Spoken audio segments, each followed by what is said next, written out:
नमस्कार. निखिल वागळे ओरिजिनल या यूट्यूब चॅनलमध्ये तुमचं मनपूर्वक स्वागत. मी निखिल वागळे.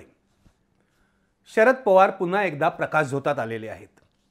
नागालँडमध्ये विधानसभा निवडणुका झाल्या आणि NDPP म्हणजे नॅशनल डेमोक्रॅटिक पीपल्स पार्टी आणि भारतीय जनता पक्षाच्या युतीला बहुमत मिळालं. NDPPला 25 जागा मिळाल्या आणि भाजपला 12 जागा मिळाल्या. 60 सदस्यांच्या विधानसभेमध्ये या दोघांना मिळून 37 जागा मिळाल्याने बहुमताचा प्रश्नच नव्हता.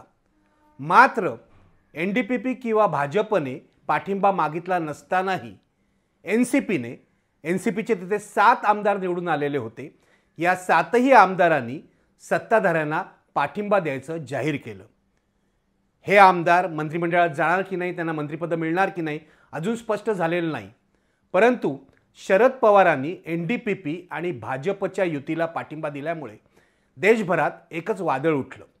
एका बाजूला शरद पवार भाजपशी लढण्याच्या गोष्टी करतात आणि नागालँडमध्ये मात्र भाजपच्या युतीला पाठिंबा देतात. पवारांचं असं म्हणणं आहे की आम्ही भाजपला पाठिंबा दिलेला नाही आहे, आम्ही NDPPचे मुख्यमंत्री रिओ यांना पाठिंबा दिला आहे. पण वस्तुस्थिती ही आहे की निवडणुकीपूर्वीच NDPP आणि भाजप यांची युती झाली होती. त्यामुळे आम्ही NDPPला पाठिंबा दिला, भाजपला दिला नाही हे म्हणण्यात काय अर्थ आहे. वस्तुस्थिती ही आहे की जे 7 आमदार निवडून आले NCPचे हे मुळातले भाजपच्या जवळचे आमदार होते. भाजपने तिकीटं नाकारल्यामुळे त्यांनी NCPचं तिकीट स्वीकारलं आणि ते निवडून आले. शरद पवारांपुढे धोका हा होता की जर शरद पवारांनी सत्ताधाऱ्यांना पाठिंबा दिला नसता तर हे 7ही आमदार भारतीय जनता पक्षात पुन्हा गेले असते आणि NCPचं अस्तित्वच विधानसभेतून नष्ट झालं असतं. त्यामुळे कदाचित नाईलाजाने शरद पवारांनी भारतीय जनता पक्ष NDPP यांच्या युतीला पाठिंबा दिला असं म्हटलं जातंय. पण मुद्दा काय तर भारतीय जनता पक्ष आणि NDPPच्या युतीला पाठिंबा दिल्यामुळे शरद पवार पुन्हा एकदा बातमीत आले आणि शरद पवार भाजपच्या सोबत पुन्हा एकदा जाऊ शकतात का ही चर्चा सुरू झाली. नागालँडमधल्या या घटनांचा सगळ्यात जास्त आनंद झाला असेल तर तो प्रकाश आंबेडकरांना. शरद पवारांचं भाजपशी संगनमत आहे असा आरोप त्यांनी पुन्हा एकदा अलीकडेच केला होता. अलीकडेच म्हणजे शिवसेनेशी वंचितची युती झाल्यानंतर त्यावर वादसुद्धा झाला होता. शिवसेनेच्या नेत्यांनी सुद्धा आंबेडकरांनी असं बोलणं योग्य नाही असं म्हटलं होतं. पण आता नागालँडमधल्या घटनांमुळे प्रकाश आंबेडकरांना नवा उत्साह येऊ शकतो.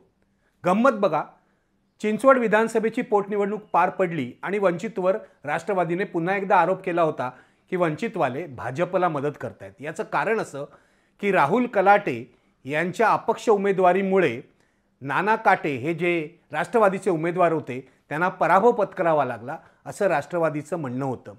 राहुल कलाटेंना वंचितने पाठिंबा दिला होता. पण राहुल कलाटे हे काही वंचितचे उमेदवार नव्हते. राहुल कलाटे हे मूळचे शिवसैनिक. याआधी 2 वेळा त्यांनी विधानसभेची निवडणूक जिंकली होती आणि 90,000 1 लाखाहून अधिक मतं त्यांनी घेतली होती. यावेळी आपल्यालाच निवडणुकीत उमेदवारी मिळाली पाहिजे असा त्यांचा आग्रह होता. अजित पवारांची तयारी होती. पण असं सांगितलं जातं की शिवसेनेने विरोध केल्यामुळे राहुल कलाटेंना उमेदवारी दिली नाही असं अजित पवारांचं म्हणणं आहे. खरं खोटं आपल्याला माहीत नाही. पण मुद्दा असा की राहुल कलाटे हे काही वंचितचे उमेदवार नव्हते. राहुल कलाटेंना जी एक 45,000 44,000 मतं मिळाली आहेत यापैकी असं धरलं की वंचितची 10% मतं आहेत तरीसुद्धा 4,500-5,000च्या वर जात नाहीत. त्यामुळे राहुल कलाटेंमुळे नाना काटे राष्ट्रवादीच्या उमेदवाराचा पराभव झाला आणि भाजपचा उमेदवार जिंकला असं म्हणणं काही योग्य नाही.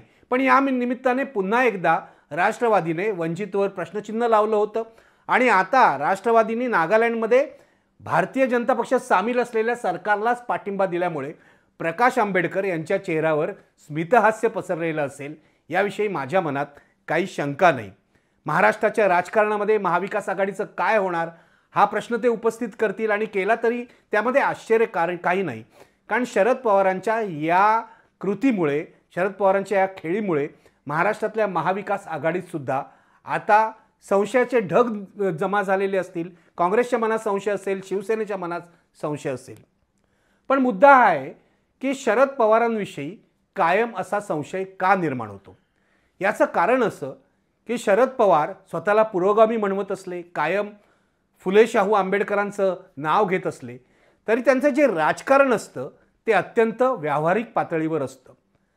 वेगळा शब्द वापरायचा तर शरद पवारांचं राजकारण हे संधिसाधू असतं असं म्हणायला सुद्धा हरकत नाही. त्यामुळे पवारांच्या विश्वासार्हतेवर अनेक वेळा प्रश्नचिन्ह निर्माण होतं.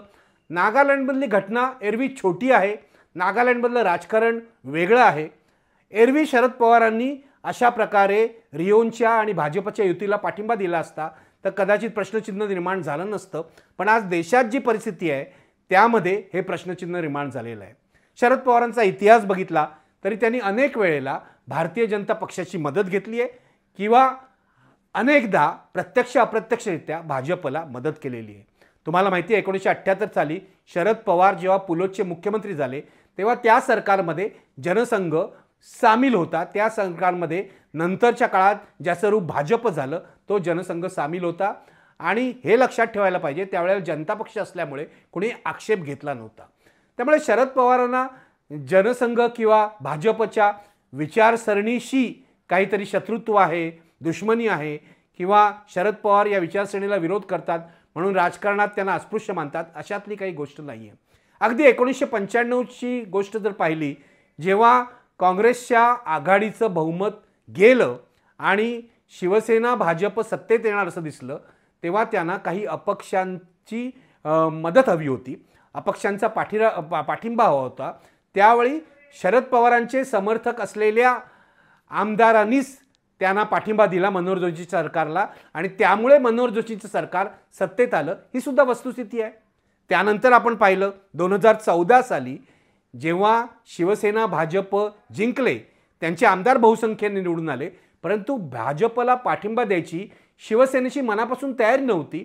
आणि अशा अवस्थेमध्ये जेव्हा बहुमताचा प्रस्ताव विधानसभेत आला तेव्हा तो आवाजी मतदानाने मंजूर करण्यात आला आणि या आवाजी मतदानामध्ये अप्रत्यक्षरित्या राष्ट्रवादीने देवेंद्र फडणवीस यांच्या सरकारला पाठिंबा दिला.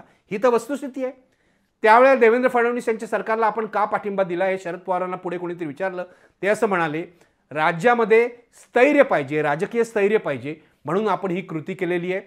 पण वस्तुस्थिती हे आहे की त्यावेळी भाजपच्या एका बड्या नेत्याचा शरद पवारांना फोन आला आणि या फोन नंतर शरद पवारांनी फडणवीसांचं सरकार जे आहे ते वाचवायचं ठरवलं. म्हणजे शरद पवारांना संधी आल्यावर भाजपची सूत जमवायला काही पुढे मागे पाहावं लागतंय अशातला प्रकार नाही. या सगळ्या इतिहासामुळे शरद पवारांवर कायम प्रश्नचिन्ह उपस्थित केलं जातं की शरद पवार कधी भाजपकडे जातील का, शरद पवार भाजपची छुपी युती करतील का, शरद पवार मध्ये मध्ये मोदींना जाऊन भेटतात, अमित शहाना भेटतात, त्यावेळी त्यांच्यामध्ये काय चर्चा होतात याविषयी तर्कवितर्क केले जातात. पण आजपर्यंत जर शरद पवारांचा इतिहास पाहिला तर अशा प्रकारे त्यांनी थेट भाजपबरोबर कधी युती केली आहे असं दिसत नाही आहे.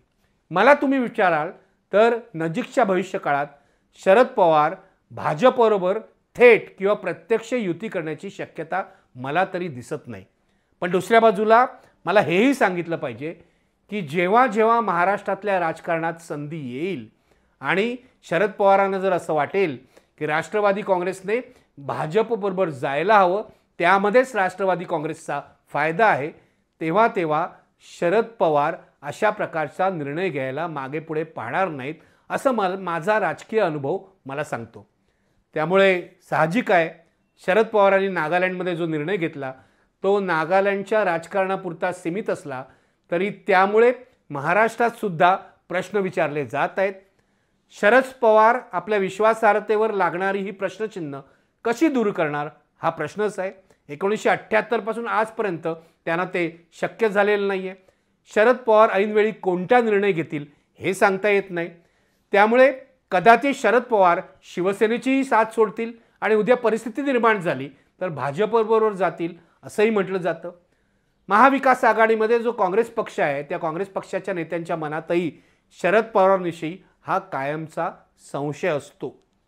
खरं तर कसब्यामध्ये महाविकास आघाडीचा मोठा विजय झाला, काँग्रेसचा उमेदवार जिंकला, त्यानंतर महाविकास आघाडी अधिक मजबूत व्हायला हवी. शिवसेना, काँग्रेस आणि राष्ट्रवादी काँग्रेस बरोबर या आघाडीमध्ये वंचितला कसं स्थान देता येईल याचा विचार शरद पवारांनी किंवा महाविकास आघाडीच्या इतर नेत्यांनी करायला हवा. पण वंचितच्या किंवा प्रकाश आंबेडकरांच्या मनात शरद पवारांविषयी, महाविकास आघाडीविषयी कोणतंही प्रेम नाही, त्यांना आपुलकी वाटत नाही, शरद पवारांचा भरोसा वाटत नाही, ही वस्तुस्थिती आहे. नागालँडमध्ये घडलेल्या घटनांच्या निमित्ताने ही वस्तुस्थिती पुन्हा अधोरेखित झाली आहे.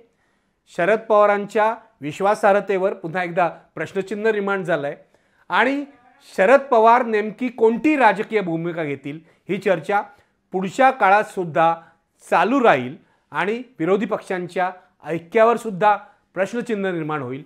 याविषयी माझ्या मनात काही शंका नाही. धन्यवाद.